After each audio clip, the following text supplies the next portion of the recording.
October 26th, 2010. A frightening hit with devastating consequences. I want to go back to the exact spot I got hit where I was laying there. I want to get back up, run, limp, walk, any type of way, get back off the field so I can say I finished that play and ended up back on the sideline.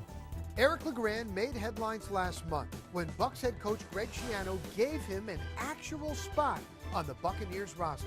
But when the headlines fade and the cameras aren't rolling, what does he really go through from one day to the next?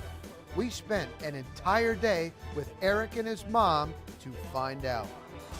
If BCS titles are crowns, then you're looking at the king of college football. Nick Saban is a force on and off the gridiron.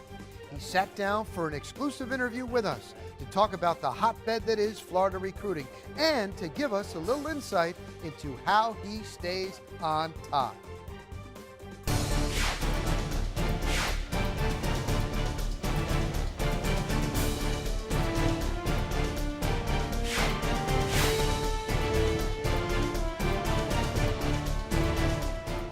Welcome, I'm Rock Roddy. We've got a special edition of BHSN Sports Stories. Now we're changing it up just a bit. A two-part documentary on the life of former Rutgers star and now Buccaneer Eric LeGrand.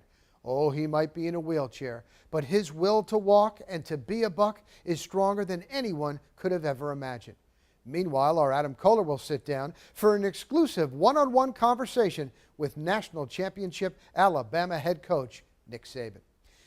Eric LeGrand was a typical big-time college football defensive tackle at Rutgers University. Now, he was projected to be a second or third round draft pick.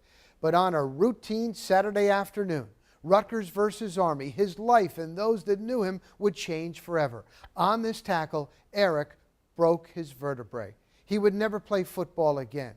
That's what you may know of him and about him, but here is what you are about to see of what he and his ever-loving mother have to do day in and day out, and they do it with a smile on their faces. Hey! Hola. Oh, I didn't know you were done. Let me fix your shirt. Eric lives with his mom in a modest, comfy first-floor apartment in Woodbridge, New Jersey. Visiting nurses stop by during the day to help, but basically it's Eric's mom, Karen, that takes care of Eric around the clock. I mean, we went to spring break down in Miami. I went with him and five of his friends. I mean, yeah, it was an experience I won't forget, you know, but I couldn't let him go down to Miami by himself. He can't go by himself because he needed, you know, he needs things. Photos of Eric during his playing days are all over the apartment. Sports and entertainment celebs from all over the world have sent Eric memorabilia. It adorns the walls and shelves of his room, and that's where we talked with him. Eric, on that play, did you know at that time it was as bad as it was?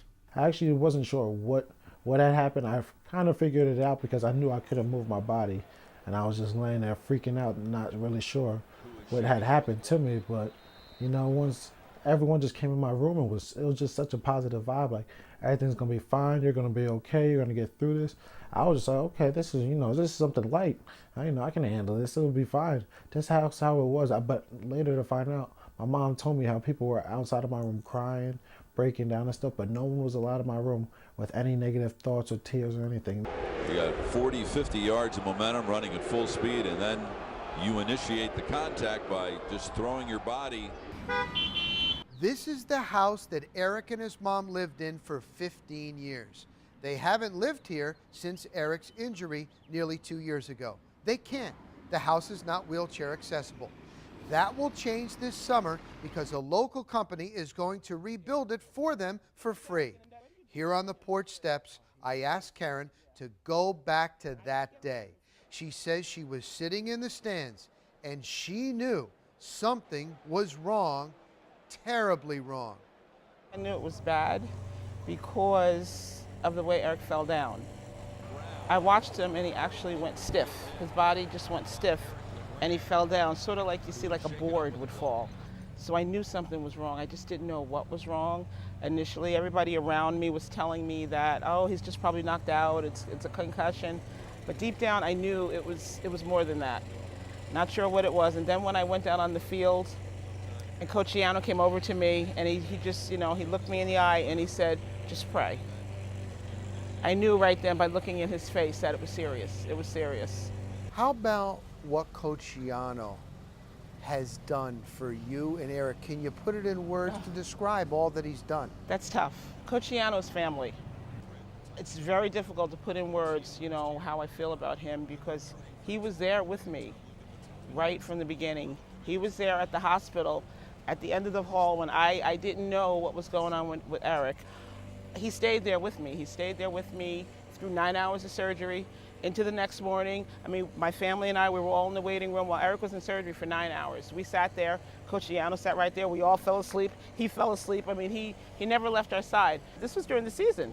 He had a football team to run, but Eric was more important, and that really means a lot because, when you send your son off to college, especially when he's, playing Division I football, you want a coach that is going to take care of him. And I always had the feeling that, Coach Giano and Rutgers would take care of Eric, but I got to experience it firsthand. Yeah, Coach Giano's like a family member of mine now, He knows my family members by name and everything, which is great, Growing up with, watching Rutgers football as it changed over time with him there, then going there and him turning me into a man. And then also just now, after everything that has happened, making sure I had the best of everything. Best doctors, best surgeons, best everything. It just shows the type of man that he is and how much he really does care about his players, treats them like they're his own kids, because that's what he's done for me. Karen LeGrand never missed a Rutgers football game. She always wanted to be here when Eric was playing. Heck, when he became a Rutgers Scarlet Knight, she says she didn't take any vacations. Her vacations were traveling with the team. But now, it's unbelievable. She has to do everything for Eric. When the aides go home and it's time for bed, she has to lift Eric into bed by herself, and he weighs 250. But when I asked her about these daily duties, believe it or not, she says we're blessed. So many people, have come out to help us. So many people are supporting Eric. Fundraisers have been raised. I haven't been able to work since the day before this happened. I haven't worked. Without the generosity of so many people and the kindness, they banded together when Eric was in Hackensack, and they formed a foundation basically to raise money so we can survive and I can take care of Eric to help to rebuild the house. How about your mom? All she's doing and still doing for you. She's a great lady. She inspires me every day because I want to get her back to the life that she wants to live, She's been stopped everything. Now she's taking care of me, being 24/7, always being there and worrying about if I'm getting the right care, taken care of the right way. So, I want to help her out, get back so she doesn't have to worry so much. I can take care of myself, let her live her life and, just be happy. She's very happy right now, enjoying everything, but I know it's not easy for her to see her son sitting in his chair right now. So you got the air on in the house? It was hot. I had it for a Ooh. little while. See, I need to see. get down to Tampa. You are going to love it, Eric. You're going to love it. See, I can live on it when it's 85 degrees out. That's fine with me. But when it's 60 up here and we got the air conditioner on, let's see what this weather's like. Jersey weather's different than Tampa. Now it's off to rehab. Gotta tilt myself back. Say I'm too tall to be hurt. Smack my head on this thing plenty of times. 6'2", yeah. Actually might have grown since I stopped playing. I feel like my body stretched out some more.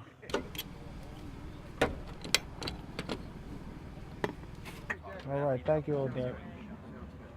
He likes to sing. Although he can't, he'll carry a tune.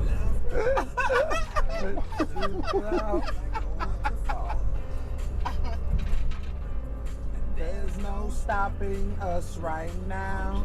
I feel so close to you right now. That song we playing when we go out at night. That's how I learned it. Now, Eric, would you say this is, like, compared to football practice, what you're going through in rehab, is this almost as hard, or? It's not as football. There's nothing that'll ever be harder than a Coach Giano football practice.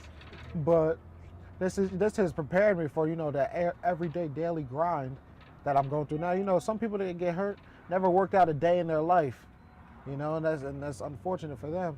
With me, I was going through football every single day of my life, working hard with that, lifting every day or working out practice. And now I just put my focus now towards rehab, working out every day. What does it feel like to be famous?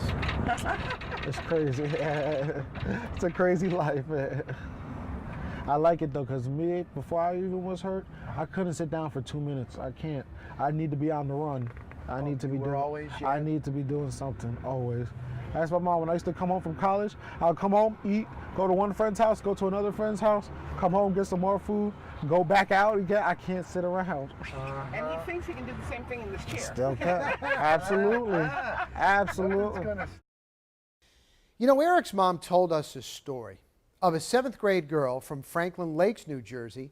She was struggling in school, and her dad promised her $500 if she got good grades. Well, she did. She ended up going to meet Eric, and she told him she was donating her $500 to Eric for all he has to go through. Eric's mom, Karen, told us she's got plenty of stories like that from people that have been touched by Eric. When we come back, part 2, you're going to see what he has to go through at rehab.